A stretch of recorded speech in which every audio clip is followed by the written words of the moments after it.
উদয়ার মালিক, আমি দুনিয়াতে এত পরিমাণে এতিম, আমার মাও নাই আমার বাবাও নাই, দুইজনের তুমি আমার দরবার থেকে নিয়ে গেল।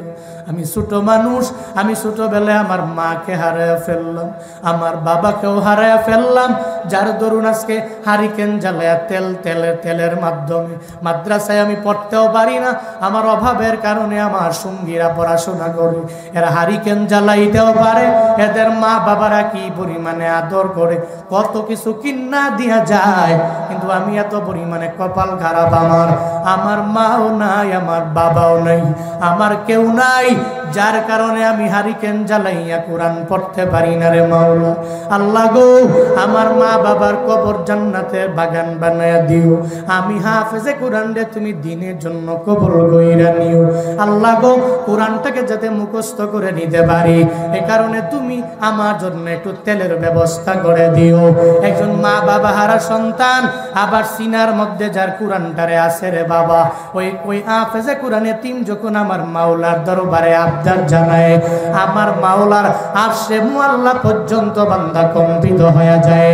একজন হাফেজে কোরআন যদি আবার এত পরিমাণে এতিম হয়ে যায়, যার দুনিয়াতে মাও নাই, যার দুনিয়াতে বাবাও নাই, একটা 70 বছরের মুরব্বীর দিকে বান্দা তাকায় দেখো না, ওই মুরব্বীও যদি মায়ের বয়ান শুনে চোখের পানি ধরে রাখতে পারে না, বাবার বয়ান শুনলে চোখের পানি ধরে রাখতে পারে না।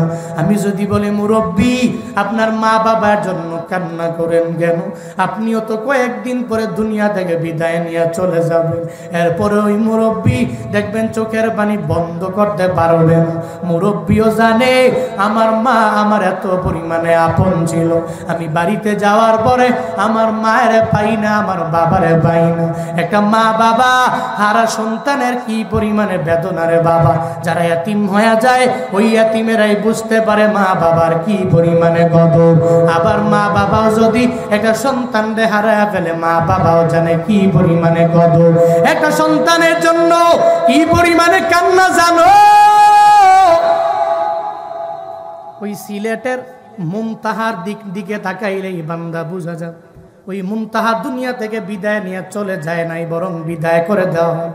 ওই মুনতাহার মায় জানে সন্তানটাকে হারায় ঘুমাইতেও পারে না, সন্তানের জন্য এত পরিমাণে বেদনা, চোখের বাণী ফালায়া ফালায়া কান্না করে, বলে আমার মুনতাহাকে দুনিয়া থেকে বিদায় করে দিল যারা, এদের জন্য বারবার বারবার বদদুয়া দেয়। একটা ছোট্ট কন্যা সন্তান যার ঘরের মধ্যে আছে রে, মা বাবা জানে এই সন্তানের প্রতি কি পরিমাণে মায়া। এখন যদি হঠাৎ করে ওই সন্তানের দরবার থেকে মায়ে বিদায় নিয়ে চইলা যায়, অটোমেটিক সন্তানটা চোখের পানি ফালায়া কান্না করবে। ওই সন্তানের দরবার থেকে যদি মায়ে বিদায় নেয় অথবা বাবায় বিদায় নেয়, চোখের পানি ফালায়া ফালায়া কান্না করবে। শায়েখ আহমদুল্লাহ হাফিজাহুল্লাহ এত পরিমাণে একজন দামি আলেমের নাম, আস-সুন্নাহ ফাউন্ডেশনের ফাউন্ডার যিনি, উনি তো আন্দোলনে যারা দুনিয়া থেকে বিদায় নিয়ে চইলা গেল, প্রত্যেকটা পরিবারের লাখ টাকা ওনার ফাউন্ডেশন থেকে উনি দিয়ে দেয়। উনি দাঁড়ে দাঁড়ে যায় আর পরিবারের দরবারে যায়, ছোট ছোট বাচ্চা যারা, এদেরকে সঙ্গে করে নিয়ে আসে এদের দরবার থেকে সাক্ষাৎকার নেওয়ার জন্য। একটা কন্যা সন্তানের উনি দাঁড় করায় বলে, ও কন্যা সন্তান, তোমার বাবা দুনিয়ার মধ্যে আছে জানায়া দাও না। ওই কন্যা সন্তান বলে, শায়েখ আমার বাবা দুনিয়ায় নাই। কে তোমার বাবারে দুনিয়া থেকে বিদায় করে দিল? বলে আমার বাবারে পুলিশ বাহিনীরা দুনিয়া থেকে বিদায় করে দিল। আমার বাবা হকের কথা বলতো, আমার বাবা অফিসের জন্য যখন রওনা, পথিমধ্যে যাওয়ার পরে পুলিশের বুলেটের আঘাতে আমার বাবাকে দুনিয়া থেকে বিদায় করে দেয়। বলে ঘটনাটা কেমনে কি? ও ছোট্ট কন্যা সন্তান তুমি জানায়া দাও। ওই কন্যা সন্তান জানায়া দেয়, ও শায়েখ আমার বাবা এত পরিমাণে আমার আপন ছিল, আমি কন্যা সন্তানের প্রতি বাবারা বড় দুর্বল হয়ে যায়। আমি ফজরের নামাজের পরে যখন ঘুম থেকে জাগি, আমার বাবাই সুন্দর করে আমারে ঘুম থেকে উঠায়, এরপরে আমারে ব্রাশ করাইয়া যখন খাবারের প্লেটে নিয়ে যায়, আমার বাবা আমারে লোকমা দিয়া খাওয়াইয়া দেয়। এরপরে আমার বাবা আমারে নিয়ে স্কুলের মধ্যে যায়। স্কুল থেকে আমি চলে আসার পরে, আমার বাবা অফিস থেকে আসার পরে সুন্দর করে আমারে নিয়ে বসে আবার লোকমা দিয়ে আমার বাবা আমারে খাওয়ায়। এরপরে পড়া টেবিলের মধ্যে মধ্যে আমারে বসায়, আমি পড়াশোনা শেষ করার পরে এরপরে ঘুম পাড়ানি গান গাওয়ায়া খেলাধুলা করার মাধ্যমে আমার বাবাই সুন্দর করে আমারে ঘুম পাড়ায়া দেয়। একটা কন্যা সন্তান এভাবে ফুটফুটে কন্যাটা যখন তার বাবার ব্যাপারে বলে, এখন ওই কন্যা বলে আমি ডানে গেল আমার বাবারে পাই না, আমি বামে গেল আমার বাবারে পাই না, আমার বিল্ডিং এর কোনো কোনায় আমার বাবারে আমি পাই না। একটা মাজলুম ব্যক্তি, আবার যার বিন্দু মাত্র পরিমাণ কোনো গুনাহ নাই, ওই মাসুম কন্যা সন্তানটা যদি আমার রবের দরবারে আবদার জানায়, আল্লাহ গো আমার বাবারে আমার থেকে যারা আলাদা করে দিল, ওই জালেমের দুনিয়া থেকে তুমি বিদায় করে দিও, ওই জালেমের তুমি দুনিয়াতে লাঞ্ছিত করিও, ওই জালেমের দুনিয়াতে তুমি অপমানিত করিও। ওই মাজলুম যখন বদদুয়া দেয়, আমার মদিনাওয়ালা নবীর ঘোষণা, মাজলুম যখন চোখের পানি ফালাইয়া আমার রবের দরবারে আবদার জানায়, আমার মাওলার আরশে মুআল্লা পর্যন্ত কম্পিত হয়ে যায়। এজন্য আমি মাঝে মাঝে ভাবি, গত স্বৈরাচার এমন ভাবে বিদায় নিল কেন? এদের নামও কেউ নেয় না কেন? এদের নামও নিলে সবাই মায়ের খাবে, ভয় নামও নেয় না। এটা কেন হলো রে? বলে এই মাজলুমের বদদুয়া আমার মাওলার দরবারে পৌঁছায়া গেল। একটা মাজলুম যখন চোখের পানি ফালাইয়া আমার রবের দরবারে আবদার জানায়, হে মালিক, শহীদ আবু সাইদের মা আবদার জানাইলো, আল্লাহ গো আমার আবু সাইদ রে দুনিয়া থেকে যারা বিদায় করে দিল, এদের বিচার তুমি দুনিয়ার মধ্যে দেখায়া দিও। শহীদ মুগ্ধের মা আমার মাওলার দরবারে আবদার জানাইলো, আল্লাহ গো এদের দুনিয়ার মধ্যে তুমি বিচার দেখায়া দিও। আল্লাহ কয়, মাজলুম একবার দোয়া করে আমি রব কবুল করি না, দুইবার যখন দোয়া করে আমি রব কবুল করলাম না, তিনবার যখন দোয়া করে দেয় আমি রব হয়তো কবুল করলাম না। হঠাৎ করে আমি রব ওই মাজলুমের দোয়াটা এমন ভাবে কবুল কইরা নিলাম, বারবার ফেরাউন দৌড়ায়, আমি আল্লাহ ফেরাউনের ধরলাম না, নীল নদে ডুবাইয়া মারলাম, নমরুদ বারবার আমি রবের সাথে যুদ্ধের জন্য আগায়া যায়, ইব্রাহিমের মারার জন্য যায়, ইব্রাহিম নবীরে আগুনে ফালাইয়া দেয়, আমি আল্লাহ নমরুদরে বারবার ধরি নাই, একটা ল্যাংড়া মশার মাধ্যমে আমি আল্লাহ দুনিয়া থেকে বিদায় করলাম। আমার মায়ার নবীর সাথে আবু জাহালের দিকে তাকায়া দেখ, ওই আবু জাহাল এত পরিমাণে আমার নবীর সাথে কি পরিমাণে অন্যায় করলো, বারবার নবীরে কষ্ট দেয়। ওই আবু জাহালরেও আমার মাওলা বারবার ধরে নাই, হঠাৎ করে ধরলো, এরপরে আবু জাহালরেও দুনিয়া থেকে বিদায় করে নিল। আল্লাহ কয়, আমি আল্লাহ ধরি না, যখন ধরি তখন একটারেও হারিকেন দিয়া খুঁজে পাওয়া যাবে না, ঠিক কিনা? আল্লাহর মায়ের দুনিয়ার কথা বলে না কেন? আল্লাহর মায়ের দুনিয়ার বাইর রব ধরে না, ধরলে ছাড়ে না। বাস্তবতা এটাই। মাজলুম, এতিম, জীবনে কোনোদিন এদের কষ্ট দেওয়া যাবে না। এদের চোখের পানি রব বৃথা ফালায়া দেয় না। একদিন, দুদিন, 3 দিন, 5 দিন, একদিন কবুল হবে। মাজলুমের দোয়া আমার রবের দরবারে কবুল। এটা নবীর ঘোষণা। বলতেছিলাম, ওই এতিমটা চোখের পানি ফালায়া ফালায়া কান্না করে, আল্লাহ গো আমার মা বাবা কেউ নাই, আমি বড় এতিম, আমি মা বাবারে হারায়া বড় এতিম হয়ে গেলাম, তেলও কিনতে পারি না, হারিকেন জ্বালাইতে আমি পারি না, যার কারণে কোরআন পড়তে পারি না। চোখের পানি ফালায়া ফালায়া যখন কান্না করে, দেখবেন মাঝে মাঝে একটা কোমলমতি বাচ্চাও যদি চোখের পানি ফালায়া কান্না করে, আপনি তার কান্না দেখে নিজের কান্নাটাও ধরে রাখতে পারবেন না। এই যে মাদ্রাসার তোলাবা যারা হুফাজে কোরআন, হাফেজে কোরআন মাদ্রাসায় পড়াশোনা করে, এই হাফেজে কোরআন চোখের পানি ফালায়া যখন কান্না করবে, আপনিও দেখবেন অটোমেটিক চোখ দিয়া পানিগুলো গড়ায়া গড়ায়া পড়ে। বন্দারে হাফেজে কোরআন যখন চোখের পানি ফালায়া কান্না করে, বসিরউদ্দিন এত বড় ডাকাত, এরপরেও বসিরউদ্দিনের চোখ দিয়া গড়ায়া গড়ায়া পানি পড়ে। বসিরউদ্দিন মসজিদে ঢুকে যায়, আর যাওয়ার পরে ওই এতিমের সামনে গিয়া বসিরউদ্দিন বলে, এতিম রে, কেন চোখের পানি ফালায়া কান্না করো? তোমার কি ঘর নাই, বাড়িও নাই? ওই হাফেজে কোরআন জানায়া দেয়, বসিরউদ্দিন এই দুনিয়াতে আমার মাও নাই, আমার বাবাও নাই, আমার ঘরও নাই, আমার বাড়িও নাই। আমার মায়ার নবী বড় এতিম। বসিরউদ্দিনের ওই নবীর এতিমের ঘটনা আমার মায়ার নবীর মনে পড়ে গেল।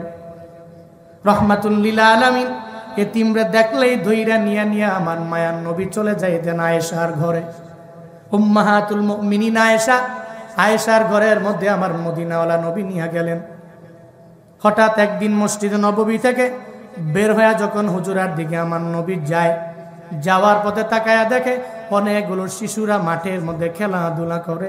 একটা শিশু খেলেও না, গায়ের মধ্যে কোনো ড্রেস নাই, খেলার মাঠের পাশে দাঁড়াইয়া চোখের বানি ফালায়া ফালায়া কান্না করে।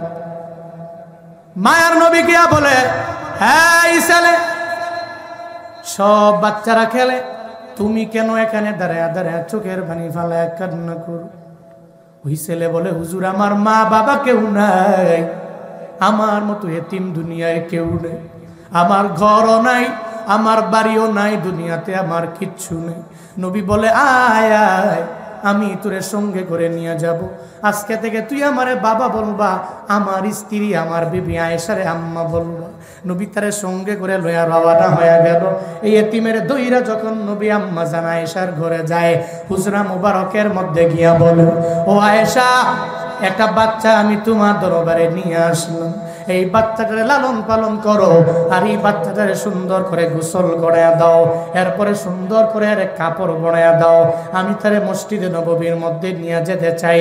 আমার মায়া নবী যখন আম্মা জান আয়েশারে বলে, আম্মা জান আয়েশা বলে, স্বামী আমার, ও পয়গম্বর, আপনি এমন একজন এতিম নিয়ে আসলেন যার মাও নাই, যার বাবাও নাই, তার ঘরও নাই, তার বাড়িও নাই, আপনি তারে কোত্থেকে পেলেন, কেন নিয়ে আসলেন? মায়ার নবী চোখের বাড়ি ছেড়ে দিয়া বলে, আয়েশা, আমার একটা বারের জন্য তার পরিচয় দেওয়ার জন্য বইল না, একটাই তার পরিচয়, এই জগতে ওর দুনিয়ার মধ্যে কেউ নাই, ওর মাও নাই, ওর বাবাও নাই, ওর ঘরও নাই, ওর বাড়িও নাই, তারে সুন্দর করে গোসল করাইয়া দাও, একটা নতুন কাপড় পরিধান করাইয়া দাও, আমি তারে সঙ্গে করে লয়া চলে যাব। আজকে থেকে মনে করো বা এই এতিম সন্তানটা তোমার ছেলে, আমিও তার ছেলে বইলা বইলা সম্বোধন করব। মায়ার নবীর কথা শুই না আম্মা জান আয়েশা ওই এতিমটারে সুন্দর করে গুছাইয়া দিলেন। এরপরে গোসল করাইয়া কাপড় পরাইয়া যখন নবীর সঙ্গে রওনা হয়ে যায়, নবী এতিমের নিয়ে হাঁটে, যখন হাঁটে আর এতিমের জানায়া দেয়, এতিম রে, আমি তোমারে খেলার মাঠ থেকে দইরা নিয়ে কেন চইলা গেলাম জানোনি?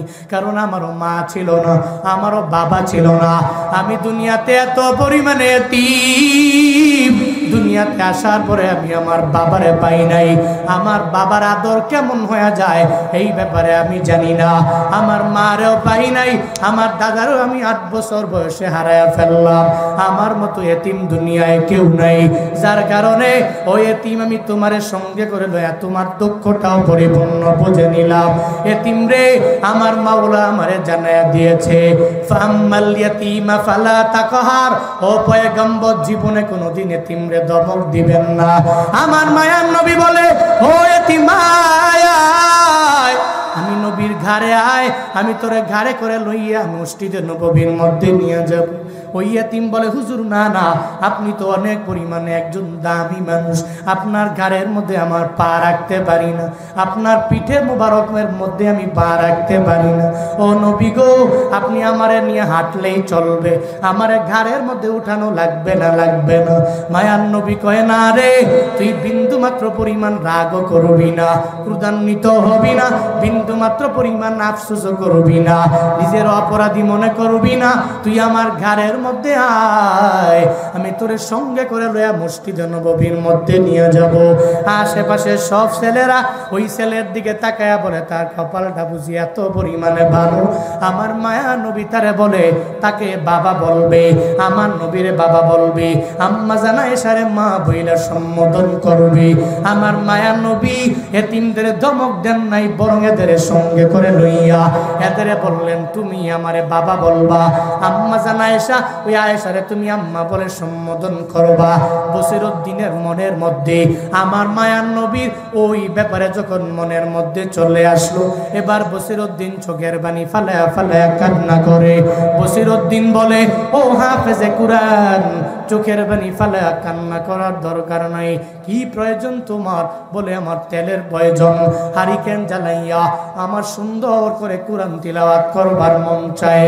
বসিরউদ্দিন কয়ে, দেরি করব না, একটু দাঁড়াও, আমার একটু সময় দাও। বসিরউদ্দিন সঙ্গে সঙ্গে দৌড়াইয়া মসজিদ থেকে রওনা হয়ে যায়, বের হয়ে যায়। বসিরউদ্দিন দৌড়াইয়া বাজারের মধ্যে যাওয়ার পরে একটা তেলের দোকানদারের সামনে যায়। তেলের দোকানদারের দরওয়াজার মধ্যে গভীর রাতে করা নারে, ও তেলের দোকানদার, একটু দরওয়াজাটা ওপেন করে দাও। ঘুম থেকে জেগে তেলের দোকানদার দরওয়াজা ওপেন কইরা দেখে সামনে দাঁড়ায় আছে বসিরউদ্দিন, যে সাধারণ কোনো ডাকাত না, 40 জন ডাকাতের লিডার সামনে দাঁড়ায় আছে। আপনারাই বলেন না, একজন 40 জন ডাকাতের লিডার যদি আপনার দরওয়াজার সামনে দাঁড়ায় যায়, আপনি ভয় পাবেন নাকি দেখা খুশি হবেন? বলেন না কেন? কি ভয় পাবেন না খুশি হবেন? বাস্তবতা এটাই। হে 40 জন ডাকাতের লিডার, কয়জন? কয়জন?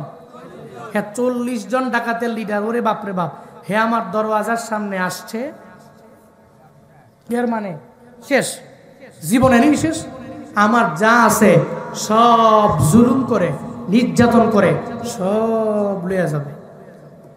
এবার তেলের দোকানদার তো মনে মনে কয়, বাপরে বাপ, কি এটা ভয় পাইস? তাই বসিরউদ্দিন, তুমি তো অনেক বড় ডাকাত, তুমি এত গভীর রাতে আমার তেলের দোকানের দরওয়াজার সামনে এসে কোরআন আনতেছো কেন? এত রাতে এই কোরআন আনতেছি, তোরা কি জন্য বলা লাগবে? ডাকাত তো, ডাকাতের আচরণটা এমনই হয়। তো জিকির করেন, লা ইলাহা ইল্লাল্লাহ, সবাই লা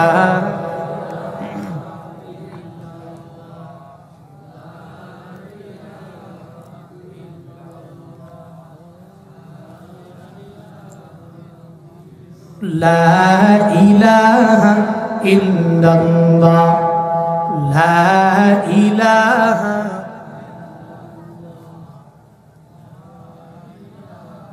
তেলের দোকানদারের দরওয়াজার সামনে গিয়া যখন বসিরউদ্দিন দাঁড়ায়া যায়, ও বাপ 100% শিওর, যেহেতু তুই শিওর, তাহলে মাল সব খোল, সব নামায়া চেক কর আসি না নাই। স্যার কোন কি এতগুলা মাল আমি নামামু কেমনে? আবার যদি না থাকে তাহলে আমার কি দিবেন? কন হুদাই ফাও ফাও আমার সময় নষ্ট করতেছেন। 500 টাকা দে, 500 টাকা দে, বুঝোস না কে? মানে এর কথাই হলো, এই যে ব্রেক দিছে, এটা থামাইছে, 500 টাকা দে। মূলত উদ্দেশ্য এটা, কিসের ইয়াবা টিয়াবা? বাংলাদেশ সেনাবাহিনী, আর্মি যেই পরিমাণ দেশের জন্য খাটে, আমি শিওর অন্যান্য কোন দল এত পরিমাণে দেশের জন্য, দশের জন্য, মানুষের জন্য এত পরিমাণে পরিশ্রম করে না। পরিশ্রম করে। I like them, I support them. Allah এই ভাইদেরকে সুস্থতার নিয়ামতে রাখুন, সকলেই পড়িয়া আমিন। আরো জোরে পড়ে না আমিন। তো মাঝে মাঝে বস কয়, বস 500 টাকা তো নাই, তো 200 দে। বস গরিব মানুষ, 200 টাকাও নাই, বেটা এত ফকিরনি হয়, তো 100 দে। কসমস করে, তাহলে বিড়ি দে, 500 টাকা দে, নয় 200 দে, না 100 দিলে বিড়ি দে। তো বিড়ি একটা দিয়ে আর খায়, কয় যা। পরে গেছে, সামনে যাওয়ার পরে কয়, তুমি বুঝি এত জালেম, বিপদে যখন পড়বা চিপায় পড়লে দেইখানি মনে, মানে উপর দিয়া যারা বস কয়, একটু দূরে গেলে কয় বস, আবার বস মারানি, সুযোগ পাইলে তোমার বস গিরি ছুড়া মনে, ঠিক কিনা? বাস্তবতা এটাই। ভয়ে মানুষ কত কিছুই কয়। বসিরউদ্দিনের সামনে দাঁড়ায় বসিরউদ্দিন কয়, বস কি লাগবে? মনের মধ্যে বড় ভয়, কোন সময় যেন আমার তেলের দোকানের মধ্যে আগুন জ্বালায় দেয়। বলে 1 কন্টিন কেন? 40টা কন্টিন হলেও আপনারে দেওয়ার জন্য রাজি আছি, ধরেন নিয়ে যান। বসিরউদ্দিন জানায়া দেয়, ও তেলের দোকানদার, না না, তুমি আমারে আগের বসিরউদ্দিন পাও নাই রে। তেলের কন্টিন 40টা লাগবে না, আমার কাছে একটা কন্টিনের টাকা আছে, ধরো ধরো, এই 1 কন্টিনের টাকা তোমার কাছে দিয়া দিলাম। একটা কন্টিনের টাকা রাইখা আমার একটা কন্টিন তেল বোতল আমারে দিয়া দাও। কয় বস অসুবিধা নাই, ধরেন ধরেন দিলাম, এবার টাকাটা দিয়া দেন। আবার কয় বস কোথায় যাবেন, কোন জায়গায় নিয়ে যাবেন, একটু আমার ঘাড়ের মধ্যে উঠাইয়া দেন। আমি ঘাড়ের মধ্যে উঠাইয়া যেই জায়গায় আপনি যাবেন ওই জায়গায় আমি পৌঁছাইয়া দিব। বসিরউদ্দিন কয়, না রে, তুই আমার আগের বসিরউদ্দিন পাও নাই, আমি আর আগের বসিরউদ্দিন নাই। এই তেলের কন্টিনটা তোর ঘাড়ের মধ্যে ওঠানো লাগবে না, তোর মাথার মধ্যে ওঠানো লাগবে না। এই তেলের কন্টিন তুই আমার ঘাড়ের মধ্যে দাও, আমার মাথার মধ্যে উঠাইয়া দাও। কারণ একজন হাফেজে কোরআনের মায় আমি পড়ে গেলাম, একজন হাফেজে কোরআনের দয়ায় আমি পড়ে গেলাম। তার কথা শুই না আমার মনটা এত পরিমাণে নরম হয়ে গেল। এবার তেলের কন্টিনটা বসিরউদ্দিন যখন মাথার মধ্যে নিয়ে দৌড়ে যায়, মসজিদের মধ্যে যাওয়ার পরে যখন মসজিদের দরওয়াজা দিয়া ঢুইকা দেখে হাফেজে কোরআনটা চোখের পানি ফালায়া আমার মাওলার দরবারে আবদার জানায়, আল্লাহ গো, যে একটা লোক তুমি এই গভীর রাতে আমার দরওয়াজায় পাঠাই না, আল্লাহ গো, আমি বড় এতিম, আমার কেউ নাই, আমি এত পরিমাণে এতিম, আমি গরিব মানুষ, তবে হাফেজে কোরআন হওয়ার জন্য বড় চেষ্টা করি রে মাওলা। আমি তোমার দরবারে আবদার জানাই নাম গো আল্লাহ, যেই লোকটা এই গভীর রাতে আমার জন্য তেলের জন্য তেল আনার জন্য বাজারে দৌড়ে গেল, তুমি জমানার শ্রেষ্ঠ ওলি তারে বানায়া দাও, তোমার বন্ধু তুমি তারে বানায়া নাও রে মাওলা। ওই ছোট্ট হাফেজে কোরআন আমার রবের দরবারে দোয়া কইরা দেয়। এবার বসিরউদ্দিন তেলের কন্টিনটা নিয়ে বলে, হাফেজে কোরআন রে, আমি তোর জন্য নিয়ে আসলাম এই কন্টিনটা, ধর ধর, এই 1 কন্টিন তেল আমি তোরে হাদিয়া দিয়া দিলাম, একটু মাদ্রাসায় চলে যাও, আমি বসিরউদ্দিনের জন্য একটু দোয়া কইরা দাও। তোমার অন্যান্য ছাত্র ভাই যারা, তুমি এদেরও দিবা, এদেরও বলবা আমার জন্য যাতে করে দোয়া কইরা দেয়, আমি বসিরউদ্দিনের জন্য যাতে রবের দরবারে দোয়া করে। এবার বসিরউদ্দিন এই কথা বলার পরে ওই ছোট্ট বাচ্চাটা তেল পাইয়া আনন্দ চিত্তে মুনাজাত ধরে রবের দরবারে আবদার জানায়, ও দয়ার মালিক, যেই লোকটাই গভীর রাতে আমার দরওয়াজায় আসলো, আল্লাহ গো, তুমি তারে বেঈমান বানাইয়া কবরের মধ্যে নিও না, তারে তোমার বন্ধু না বানাইয়া কবরের মধ্যে নিও না, তারে হিদায়াত নামক দৌলতটা তুমি দিয়ে দিও। হাফেজে কোরআন যখনই দোয়া করে বুলেটের মতো আমার মাওলার দরবারে পৌঁছায় যায়। যখন হাফেজে কোরআনটা রবের দরবারে দোয়া করে বসিরউদ্দিনের ব্যাপারে, আল্লাহর দরবারে কান্না করে যখন বসিরউদ্দিনের ব্যাপারে রবের দরবারে জানায়, এবার বসিরউদ্দিন কয়, বিদায় দাও, জীবনে বাঁচলে আবার অনেকবার তোমার সঙ্গে মোলাকাত হয়ে যাবে, সাক্ষাৎ তোমার হয়ে যাবে, তোমার হুজুরের বলবা দোয়া করার জন্য, যেহেতু তোমার মা বাবা কেউ নাই, যখন কিছু প্রয়োজন হয়ে যাবে আমি বসিরউদ্দিনের ঠিকানা দিয়া গেলাম, আমার দরবারে যাব, আর যা লাগবে আমার দরবার থেকে তুমি আনবা, আমি তোমার সব এক এক করে দিয়া দিব, জীবনে মৃত্যু পর্যন্ত আমার দরবারে যাবা, যা প্রয়োজন হয় আমি তোমারে দিয়া দিব। এবার ওই ছোট্ট বাচ্চার কাছে যখন দোয়া নিয়া বসিরউদ্দিন দৌড়ে যায়, জঙ্গলের মাঝে যাওয়ার পরে ওই যে 40 জন সঙ্গী দাঁড় করে রাখছে, এরা ডাকাতির জন্য চলে যাবে, ওই 40 জন সঙ্গী দরবারে যায়, এদের জানায়া দেয়, এই সঙ্গীরা, আজকে কোন বাড়িতে ডাকাতি করার জন্য যাব? ওই ধনীর বাড়িতে ডাকাতি করার জন্য যাব। কয়ে দাঁড়াও, ডাকাতির জন্য তোমরা যেতে পারো, আমি বসিরউদ্দিন আর যেতে পারি না, আমার এটাই আনছো ডাকাতি করার জন্য, তোমরা 40 জন দাঁড়ায় আসো আমার জন্য, আমারে না নিলে ডাকাতি হবে না, আমারে না নিলে পরিপূর্ণ তোমরা প্ল্যানও বসতে পারবা না। বসিরউদ্দিন জানায়া দেয়, ও আমার সঙ্গীরা, লালা, এতদিন পর্যন্ত যদি আমি ডাকাতি করলাম, মানুষের বাড়িতে গেলাম, বারবার মানুষের উপর জুলুম করলাম, নির্যাতন করলাম, তবে শুনে নাও, আমি বসিরউদ্দিন আজকে তোমাদের দরবারে দাঁড়ায়া গেলাম, সামনে দাঁড়ায়া গেলাম। আমি মসজিদের ভিতরে ঢোকার পরে একজন হাফেজে কোরআন পেয়েছি। ওই হাফেজে কোরআনের দোয়া মনে হয় মাওলার দরবারে কবুল হয়ে গেল। আমি আর যেতে চাই না, আমার বিদায় দাও। আমি আর জীবনে কোনোদিন কোনো মাদ্রাসায়, কোনো জায়গায়, কোনো বাড়িতে আমি জুলুম করার জন্য যাব না, ডাকাতি করার জন্য যাব না। আমি মানুষের উপর অন্যায়ভাবে অবিচার করব না, আর মানুষের মাল লুণ্ঠন করে আমার বাড়ির মধ্যে নিয়ে যাব না। আল্লাহ যাতে করে আমারে মাফ করে দেয়, আমারে বিদায় দেয়, আমি আমার বাড়ির মধ্যে চলে যাব, আমার ডাকাতির জন্য যাব না। বন্দারে, এই বসিরউদ্দিনের একজন হেদায়েত দিয়েছে, দুনিয়ার কেউ দিতে পারে নাই, একজন দিয়েছে, চিল্লায় বলো তার না। কে দিছে? কে দিছে হেদায়েত? হে মিয়া, রব কোন একটা মাধ্যমে বন্দারে হিদায়াত দেয়। বসিরউদ্দিন কয় আমারে বিদায় দিয়া দাও, আমি বাড়ি যাব। 40 জন সঙ্গীরে বিদায় দিয়া এরপরে বসিরউদ্দিন দৌড়ায় যায়। বাড়িতে যাওয়ার পরে বিবিরে ডাক দেয়, বিবিরে দরওয়াজা ওপেন করে দাও, তোমার স্বামী তোমার দরওয়াজার সামনে দাঁড়ান। বিবি দরওয়াজা ওপেন করে দেখে স্বামী আমার আজকে ডাকাতির জন্য যায় নাই। স্বামী আমার, স্বামীরে দেখার পরে অটোমেটিক চোখ দিয়া বেয়ে বেয়ে পানি পড়ে। কয় স্বামী রে, কেন ডাকাতির জন্য যাও নাই? কি হইল তোমার? কেন ডাকাতির জন্য গেলা না? স্বামী কয় বিবি রে, একজন হাফেজে কোরআনের মায়ায় আমি পড়ে গেলাম, একজন আলেমে কোরআনের মায়ায় পড়ে গেলাম, যার সিনার মধ্যে কোরআন আছে রে। ওই এতিমের মাও নাই, বাবাও নাই, কিন্তু সে গভীর রাতে গুনগুনায়া গুনগুনায়া চোখের পানি ফেলায় ফেলায় কান্না করে। আমি তার মায়ায় পড়ে গেলাম, তার প্রেমে আমি পড়ে গেলাম। বিবিরে, আমি ওই জায়গায় যাওয়ার পরে তার এত পরিমাণে মায়ায় পড়লাম, আমার রব আমার হেদায়েত দিয়া দিল, হিদায়াত নামক দৌলতটা আমি পেয়ে গেলাম।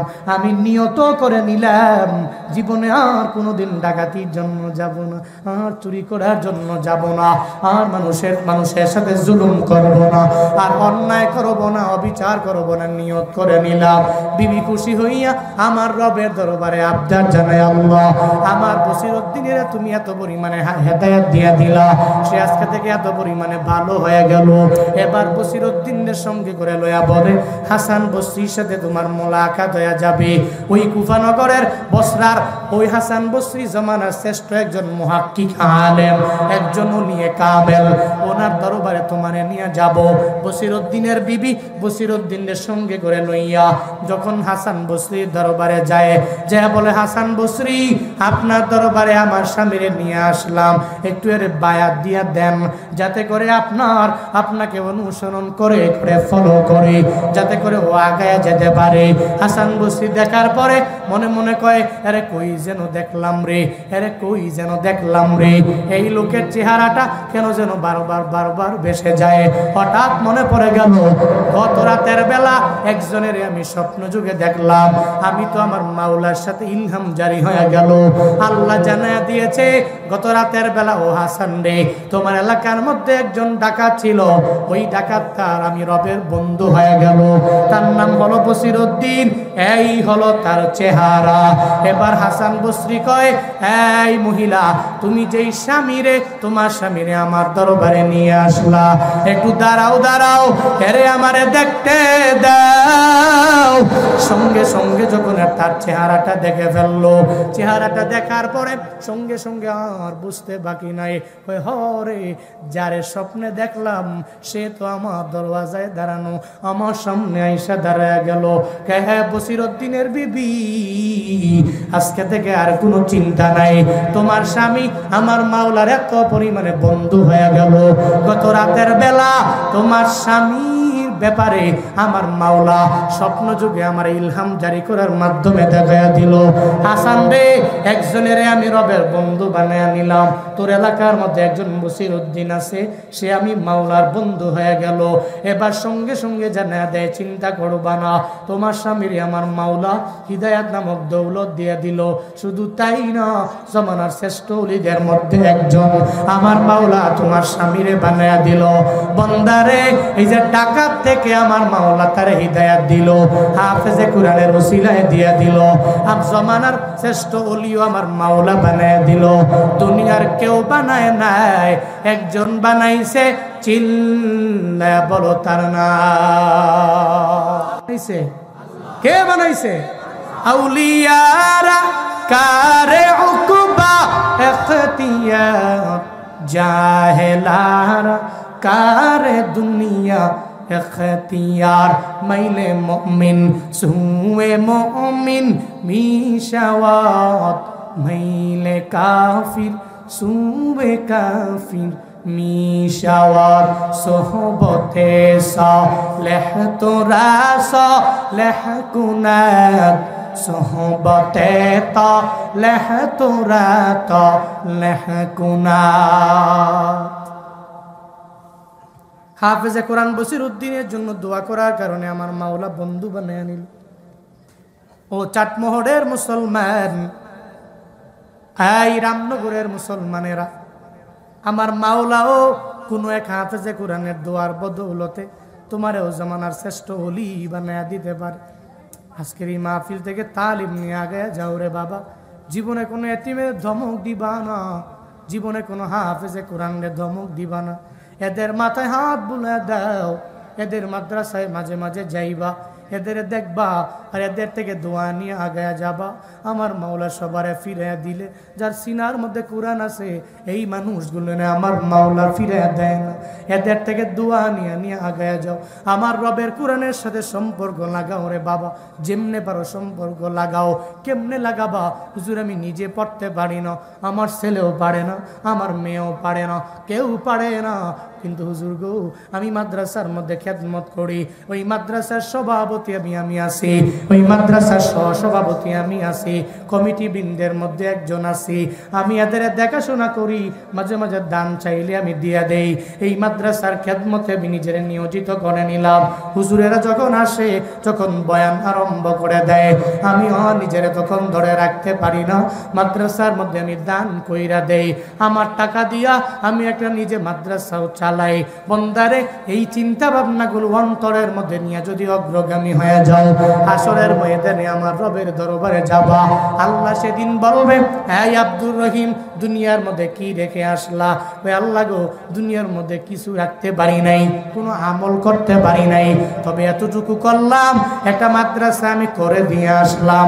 এই রামনগর হাফিজে এতিমখানায় আমি গেলাম।